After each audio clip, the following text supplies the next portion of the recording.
How does someone know that the entertainment industry is right for them?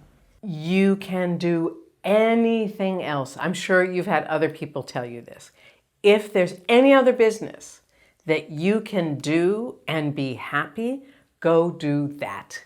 Because this is such a tough, competitive, totally rewarding, but super competitive business with lots of rejection. If you have a thick skin, and it's hard when you're an artist because you're my colleague Jeff Melvoin in the WGA Showrunner Training Program says, you like an M&M, M&M peanut, you have to have a hard candy shell, but a soft chocolate center. Oh. So that's the image to think of. You have to have your art, which is the soft chocolate, but you have to be able to withstand the business, which is the hard candy shell. Well, there are some people, though, that they thrive on a challenge. You know, they get bored easily, usually because they're good at everything. Yeah. And then they just kind of like, no, this is too easy, and they tire of it. So it seems like, too, that maybe someone in that headspace it would be good to try. I don't know, maybe they would get bored of different things. Well, if they're bored because they're so successful, like, bless them, because they are a unicorn, because that's not how it generally happens. But if somebody is willing to take risks, if somebody is willing to withstand rejection and get back up, if somebody has perseverance, then this is the business for them. If they have a driving passion to tell a story or to tell stories or to make a difference. And through entertainment, I think people can really make a difference in the culture, in the conversation. And if you're driven to do that and you can deal with all the other things, the ancillary things that go with it, then this is absolutely the business for you.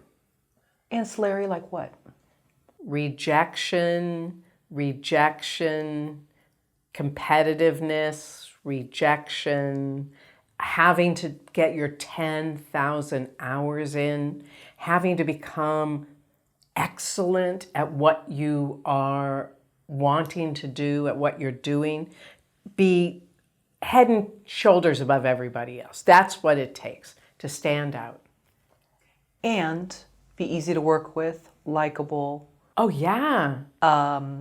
Do great in a room. Yes. That's not hard. Oh, no, that's easy. I tell my daughter, and I didn't help her get this job, I promise you, she's the showrunner's assistant on the show Never Have I Ever.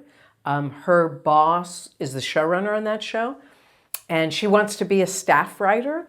And I tell her and every other young person that wants to be a television writer, you need to have talent, but talent is not the most important thing. You have to have a fantastic work ethic. You have to have a personality that people want to be around, that you're a pleasure, you're pleasant to be around. That work ethic is, I'll do whatever it takes and then some.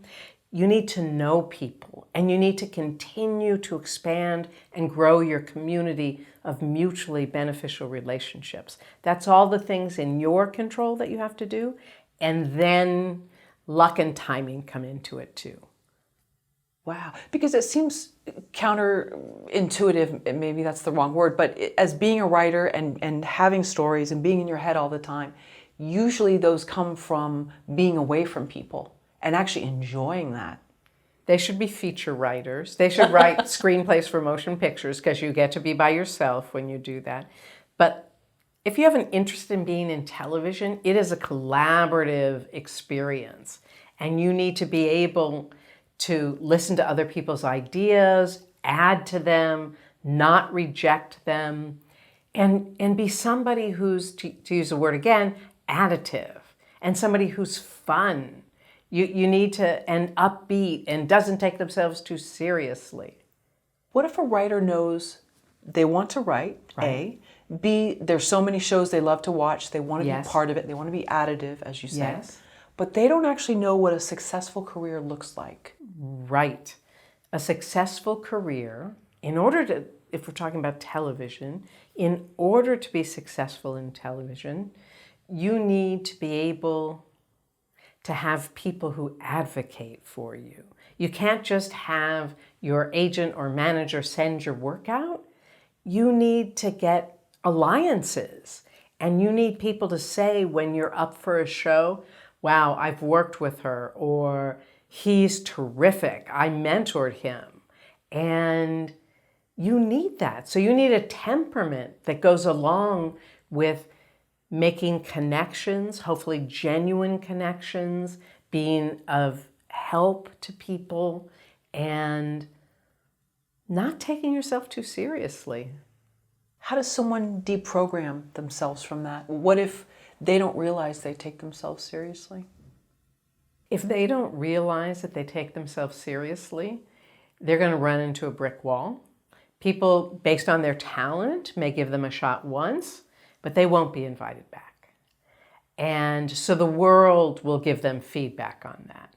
Or if you have a lovely, generous showrunner or upper level writer, they'll take you aside and say, this is a problem.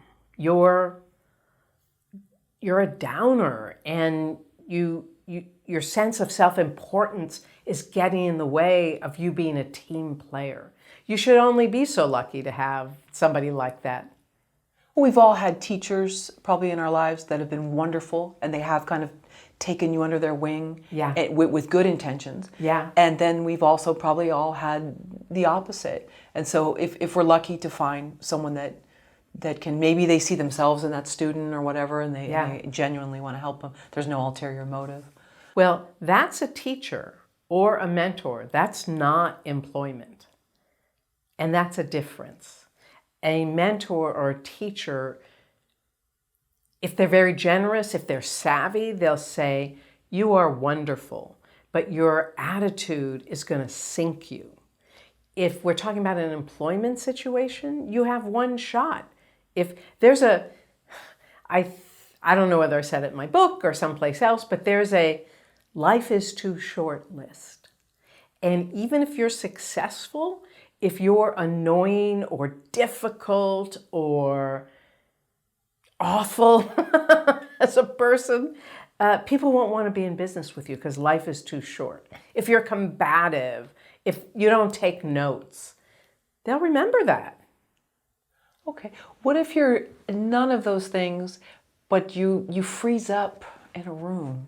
You're actually probably a good person inside, but you have a hard time in a mixer, you have a hard time in a room. Right. Well, the thing I recommend to all writers is take improv classes. That will help you stay present in the moment. When you're anxious, it's because you're in your head. You're not in the moment talking to somebody. You're thinking, what are they thinking about me? Oh my God, I'm not saying the right thing. Improv is a fantastic way to do that. Another way is there used to be something called Toastmasters. If there still is, go do that. Learn how to speak in front of people. I had a client who was so anxious in the room, and I gave her the name of a therapist who does cognitive behavioral therapy, and he helped her get past it. We talked earlier about being tough, and you said that there was a showrunner or someone that you knew who said kind of like we have to be like M&Ms. I like that analogy. So a hard candy shell on the outside, right, and then a nice chocolate soft inside. Yes. Can toughness ruin someone's writing? What if you've mastered that part, but you've also then lost yourself? Because now you have this Teflon shell and the humanity's been pushed down so much. You have a problem. The truth is you have a problem. That's good. Okay, number one, sure. And you need to figure out how to get back to the thing that got you excited about it in the first place. Let's say you're a writer, excited about being a writer in the first place, and try and get back there. I think you can ask your friends for help and say, you know what, I've lost my North Star here. Do you have suggestions on how I can get it back? I mean, maybe you work with a coach or something like that, a therapist, and say, this was great. It helped me be tough. But as you said, I've lost the artist in me. And you need to get that back. Maybe you go on an artist retreat. Maybe you take new classes. You just try and get in touch with that part of yourself again, because just being tough is not going to do the job for you. It really is a fine line. You have to walk both of them. Sure. Then maybe, law or real estate's for you. Right. Not being a show writer. What if your friends are all yes people? They don't want to tell you the truth. Find new friends. Okay. You have to have people that will tell you the truth. You really do. And it's so interesting because you want people who will tell you the truth, but not people who are going to be mean, who they have a vested interest in pushing you down. That's why I go back to a therapist or a coach. A coach has nothing invested in you except your success, and they can say, this is not working. You came to me because you're having a problem, and this is what the problem is, and let's work on how we can fix it.